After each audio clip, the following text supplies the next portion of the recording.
Good morning, Shavua Tov, Ugotavach. Thanks for tuning in, and welcome to Kehilat Sharei Torah's daily review and study of Rambam 613 Mitzvahs, Sefer HaMitzvot, for Sunday, the 11th of July. We're talking still about korbanot, about offerings, and the next one has to do with a woman who gives birth to a child should bring an offering after giving birth. A lamb of the first year, a young pigeon, a turtle dove.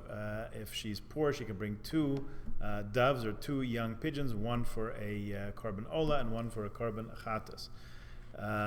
This is described in, doesn't give a source for it, but the psukim you can find in chapter 15, verses 28-29 of Leviticus, discussed, I forget exactly where, in the Mishnah and the Gemara.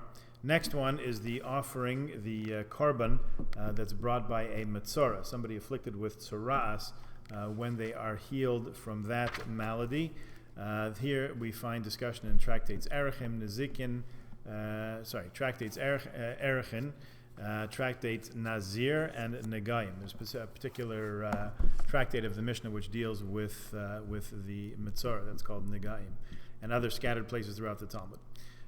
Next mitzvah, next positive mitzvah number 78, the Meiser Behema, tithing our cattle. This mitzvah instructs us to single out a tithe of clean animals born to us each year, to offer its fat and blood on the altar, and to eat the remainder of it in Yerushalayim.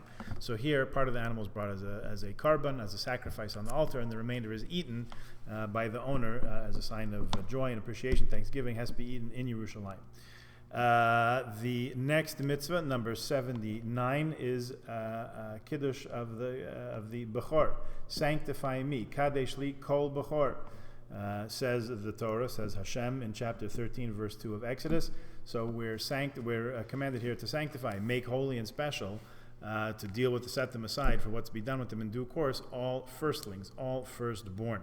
Now we're talking in the main here about animals. And by the way, this applies, there's questions about if it has to do with outside of Israel as well as the land of Israel, has to do in temple times or in our times also, and everyone agrees that this is not obligatory on Leviim.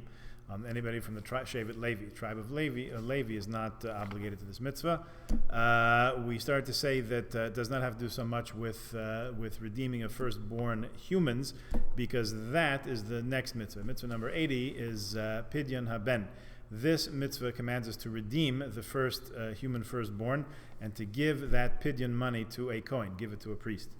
And this you will find described in the tractate Kiddushin, Talmud tractate Kiddushin, and the mitzvah itself is in the book of Numbers. We had it a couple weeks ago, chapter 18, verse 15.